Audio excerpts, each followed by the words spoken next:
Hello everyone, welcome to competitive exams tech prep. मेरा नाम पुष्पांजलि और मैं इस वीडियो में आपके साथ डिस्कस करने जा रही हूँ स्टोरेज एरिया नेटवर्क को।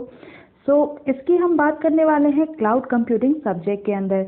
फ्रेंड्स, आज का हमारा टॉपिक है स्टोरेज एरिया नेटवर्क, जिसके बारे में हम आज इस वीडियो में डिस्कस करने वाले हैं।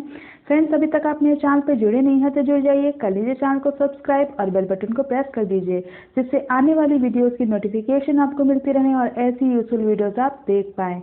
आप मुझे टेलीग्राम पे ही फॉलो कर सकते हैं, जिसका लिंक डिस्क्रिप्शन बॉक्स में है। आप वहां से चेक करके ज्वाइन कर सकते हैं। अगर आपने ज्वाइन नहीं किया है तो ज्वाइन कर लें, वहां पे आपको सारी वीडियोस के नोट्स मिल जाएंगे। तो चलिए स्टार्ट कर लेते हैं हम अपने टॉपिक को, जो है storage area network. Storage area network जो है हमारा क्लाउड कंप्यूटिंग के अंदर हम पढ़ने वाले हैं। तो चलिए स्टार्ट कर लेते हैं। स्टोरेज एरिया नेटवर्क को हम शॉर्ट फॉर्म में SAN कहते हैं, ठीक है। SAN एब्रीविएशन है किसका? स्टोरेज एरिया नेटवर्क का, ठीक है। स्टोरेज एरिया नेटवर्क क्या है ये जान लेते हैं।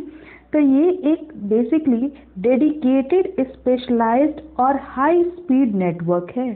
आपसे अगर पूछा जाए कि SAN यानी स्टोरेज एरिया नेटवर्क क्या है, तो आप तो जनरली बता सकते हैं कि ये क्या है, एक नेटवर्क है।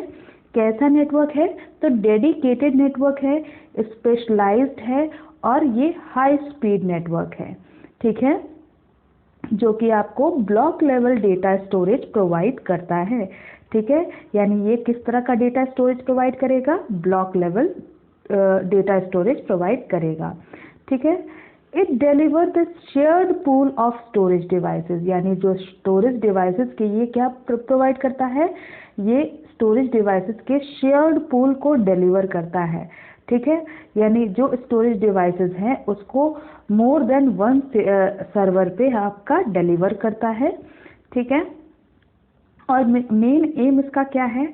जो आपका स्टोरेज एरिया नेटवर्क है उसका मेन एम है to transfer the data between server and storage devices, यानी जो भी स्टोरेज डिवाइसेस हैं और जो सर्वर है, इनके बीच डेटा का ट्रांसफर करना ही मेन एम होता है स्टोरेज एरिया नेटवर्क का, ठीक है। तो स्टोरेज एरिया नेटवर्क जो है वो क्या करता है? डेटा का ट्रांसफर करता है सर्वर और स्टोरेज डिवाइसेस के बीच में, ठीक है। और ये आपका डेटा और कहाँ ट्रांसफ़र करता है? Between storage system. यानी ये क्या क्या करेगा? आपका सर्वर और स्टोरेज डिवाइसेस के बीच में तो आपका क्या करेगा? डेटा को ट्रांसफ़र करेगा ही, ठीक है। और इसके अलावा आपका स्टोरेज डिवाइसेस जो होंगी उनके बीच में भी डेटा ट्रांसफ़र करने का काम स्टोरेज एरिया नेटवर्क करता है, ठीक है। तो स्टोरेज एरिया नेटवर्क जो है मेनली यूज़ किया जाता है फॉर एक्सेसिंग स्टोरेज डिवाइसेस, ठीक है। यानी स्टोरेज डिवाइसेस को एक्सेस करने के लिए, उनसे डेटा का ट्रांसफ़र करने के लिए, डेटा को स्टोरेज डिवाइसेस से सर्वर पे ट्रांसफ़र करने के लिए और सर्वर से स्टोरेज डिवाइसेस पे ट्रांसफ़र करने के लिए हम स्टोरेज एरिया नेटवर्क का यूज़ करते हैं। जैसे कि आपके बहुत सारे स्टोरेज डिवाइसेस होते हैं, जैसे टेप लाइब्रेरीज हो गई या डिस्क बेस्ड डिवाइसेस हो गई, जिसमें आपका डिस्क यूज़ हो रहा है। डिस्क हमारा किस लिए यूज़ किया जाता है? स्टोरेज करने के लिए, डेटा को स्टोर करने के लिए। डेटा को हम डिस्क में ही स्टोर करते हैं। तो ये जो डिस्क बेस्ड डिवाइसेस होती हैं, ठीक है, ये इनमें हम क्या करते हैं? इनसे हम डेटा को एक्सेस करते हैं। तो storage area network mainly use किया जाता है स्टोरेज डिवाइसेस को एक्सेस करने के लिए। जैसे अगर टेप लाइब्रेरी है, ये भी एक स्टोरेज डिवाइस है, इससे हम डेटा को एक्सेस करते हैं, ठीक है। या फिर सर्वर से भी हम डेटा को एक्सेस करते हैं स्टोरेज एरिया नेटवर्क के थ्रू, ठीक है। ये एक डेडिकेटेड नेटवर्क है। डेडिकेटेड मतलब क्या? कि आपने अगर स्टोरेज डिवाइस, एक आपका ये स्टोरेज डिवाइस है और ये आपका एक सर्वर है, तो डेडिकेटेड नेटवर्क है, यानी यहाँ से यहाँ तक डेटा ये ट्रांसफ़र करेगा, ठीक है। तो ये एक डेडिकेटेड नेटवर्क है which is not accessible through the LAN, यानी इसको आप लैन यानी लोकल एरिया नेटवर्क से आप इसको एक्सेस नहीं कर सकते हैं, ठीक है। तो इस नेटवर्क को यूज़ करने के लिए आपको कभी भी आप लैन के थ्रू इसको नहीं कर सकते हैं। और स्टोरेज एरिया नेटवर्क में आपके होस्ट होते हैं, स्विचेस हैं, स्टोरेज डिवाइसेस हैं, जो आपके आपस में टोपोलॉजीज की मदद से क्या होते हैं, इंटरकनेक्टेड होते हैं। यानी कुछ ना कुछ टोपोलॉजी इनके बीच में, जैसे स्टार या मेश या बस टोपोलॉजी जो है वो आपका क्या होता है, इनके बीच में होता है। ठीक है, तो ये आपका क्या है, एक डेडिकेटेड नेटवर्क है जो कि लैन के थ्रू एक्सेस नहीं हो सकता है, और इसमें आपके होस्ट होते हैं, स्विचेस होती हैं, स्टोरेज डिवाइसेस होती हैं जो आपस में किसी न किसी टोपोलॉजी के थ्रू इंटरकनेक्टेड होते हैं, लिंक्ड होते हैं। ठीक है, और इनमें कुछ ना कुछ प्रोटोकॉल भी वर्क कर रहा होता है, टेक्नोलॉजीज लगी होती हैं। ठीक है, तो ये एक तरह का आपका पूरा नेटवर्क है जिसमें आपकी होस्ट भी होंगे, स्विचेस लगे होंगे, स्टोरेज डिवाइसेस होगी डेटा को स्टोर करने के लिए, और आपकी डिफरेंट टोपोलॉजीज भी यूज़ की जा सकती हैं, प्रोटोकॉल्स यूज़ होंगे जिसके थ्रू डेटा का ट्रांसफ़र होगा, और टेक्नोलॉजीज भी यहाँ पे यूज़ की जाएंगी। ठीक है, तो यहाँ पे कौन कौन से प्रोटोकॉल यूज़ किया जाता है स्टोरेज एरिया नेटवर्क के अंदर, ये जान लेते हैं। तो स्टोरेज एरिया नेटवर्क के अंदर कुछ प्रोटोकॉल्स जो है वो कॉमनली यूज़ किए जाते हैं, जैसे कि आपका FCP है। FCP का फुल फॉर्म क्या होता है, फाइबर चैनल प्रोटोकॉल। ठीक है, फाइबर चैनल प्रोटोकॉल ये भी एक प्रोटोकॉल है जो आपके स्टोरेज एरिया नेटवर्क में यूज़ किया जाता है। इसके अलावा ISCSI, FCOE और NVMe ये आपके कुछ प्रोटोकॉल्स हैं। टोटल आपके 4 प्रोटोकॉल्स जो है वो आपके स्टोरेज एरिया नेटवर्क के अंदर यूज़ किए जाते हैं, जिनके थ्रू आप डेटा का ट्रांसफ़र करेंगे। ठीक है, तो अब हम बात कर लेते हैं FCP यानी फाइबर चैनल प्रोटोकॉल की। फाइबर चैनल प्रोटोकॉल क्या होता है, चलिए जान लेते हैं। तो बेसिकली ये एक प्रोटोकॉल है जिसको हम स्टोरेज एरिया नेटवर्क में यूज़ करेंगे, ये तो आप जानते हैं क्योंकि हम स्टोरेज एरिया नेटवर्क में ही हम इसको पढ़ रहे हैं। तो स्टोरेज एरिया नेटवर्क में आप सबसे पहला प्रोटोकॉल पढ़ रहे हैं जिसको हम यूज़ करते हैं डेटा का ट्रांसफ़र करने के लिए, वो है FCP, जिसका फुल फॉर्म है फाइबर चैनल प्रोटोकॉल, और ये मोस्ट कॉमनली यूज्ड प्रोटोकॉल है जिसको हम स्टोरेज एरिया नेटवर्क में ज़्यादातर यूज़ करते हैं। ठीक है, it is a mapping of SCSI command over the fibre channel network.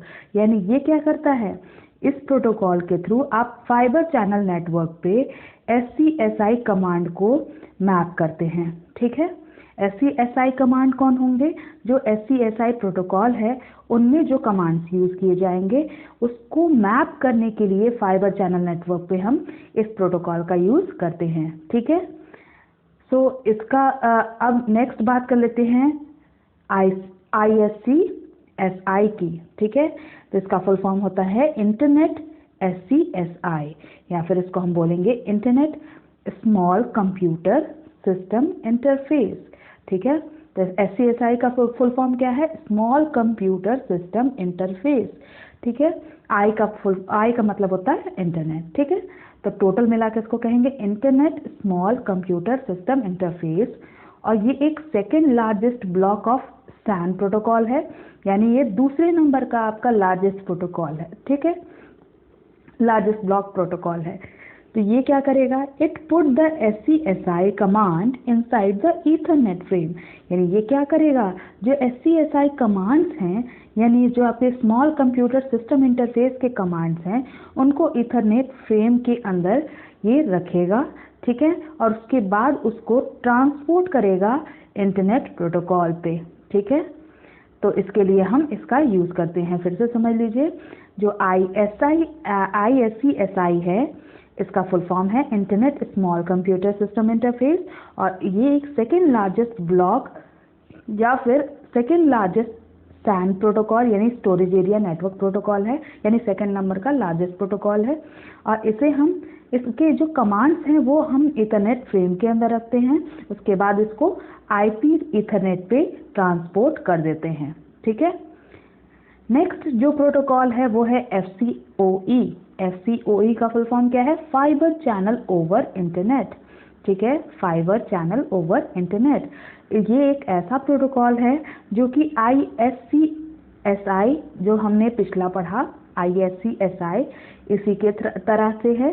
ठीक है, ये क्या करता है, फाइबर चैनल के अंदर क्या करता है, फाइबर चैनल को ईथरनेट डेटाग्राम के अंदर ये रखता है, उसके बाद इसको IP ईथरनेट नेटवर्क पे ट्रांसपोर्ट कर देता है। ठीक है, तो हमने फिर से देखा कि ISCSI जो था वो क्या कर रहा था कि जो आपके SCSI कमांड्स थे उसको ईथरनेट फ्रेम में रख के उसको IP ईथरनेट पे ट्रांसपोर्ट कर दे रहा था। ठीक है, उसी तरह से FCOE जो आपका प्रोटोकॉल है यानी fibre channel over Ethernet protocol है, ये क्या करेगा, फाइबर चैनल ओवर ईथरनेट है, तो ये प्रोटोकॉल क्या करेगा, it puts the fibre channel inside the Ethernet datagram, यानी ईथरनेट डेटाग्राम में ये फाइबर चैनल को रखेगा और उसके बाद उसको IP ईथरनेट नेटवर्क पे ट्रांसपोर्ट कर देगा। ठीक है, नेक्स्ट और लास्ट ये आपका प्रोटोकॉल है जो है NVMe। इसका फुल फॉर्म क्या है, नॉन वोलाटाइल मेमोरी एक्सप्रेस। ठीक है, तो इसका फुल फॉर्म है NVMe का फुल फॉर्म क्या है, नॉन वोलाटाइल मेमोरी एक्सप्रेस। और ये एक ऐसा प्रोटोकॉल है जो आपका क्या करता है, which access the flash storage by the PCI Express bus, यानी PCI Express bus के थ्रू ये क्या करता है, फ्लैश स्टोरेज को एक्सेस करता है। ठीक है, तो इसलिए इस प्रोटोकॉल को यूज करते हैं और इसका फुल फॉर्म क्या है, नॉन वोलाटाइल मेमोरी एक्सप्रेस, जिसको हम यूज करते हैं फ्लैश स्टोरेज को एक्सेस करने के लिए बाय PCI Express बस। ठीक है, तो ये हमने 4 प्रोटोकॉल्स पढ़ लिए जो स्टोरेज एरिया नेटवर्क में यूज किए जाते हैं। एक बार कंक्लूड कर देती हूँ पूरे के पूरे वीडियो को। इसमें हमने क्या क्या पढ़ा ये हम देख लेते हैं एक बार। इसमें हमने पढ़ा स्टोरेज एरिया नेटवर्क क्या है। तो स्टोरेज एरिया नेटवर्क एक dedicated specialised high speed network है जिससे हम जो क्या प्रोवाइड करता है, block level data storage provide करता है जिसमें हम डेटा को स्टोर कर सकते हैं। इसके अंदर हमारे होस्ट भी होते हैं, ठीक है, स्विचेस होती हैं, स्टोरेज डिवाइसेस लगे होते हैं जो आपस में किसी न किसी टोपोलॉजीज के थ्रू इंटरकनेक्टेड होते हैं, कुछ प्रोटोकॉल वर्क कर रहे होते हैं। और उन प्रोटोकॉल में हमने 4 प्रोटोकॉल्स की बात की, फाइबर चैनल प्रोटोकॉल, फिर आपका था small computer interface, system interface. ठीक है, इसी तरह से आपने नेक्स्ट पढ़ा FCOE जो fibre channel over Ethernet, and last one is non volatile memory express. तो ये 4 प्रोटोकॉल हम स्टोरेज एरिया नेटवर्क के अंदर यूज करते हैं। आई होप आपको स्टोरेज एरिया नेटवर्क समझ में आया होगा। वीडियो पसंद आई होगी तो लाइक बटन प्रेस करके जाइएगा, भूलिएगा मत, और ज़्यादा से ज़्यादा इस वीडियो को शेयर कर दीजिएगा जिससे बाकी के फ्रेंड्स को भी उनको फ़ायदा मिल सके। So thank you for watching.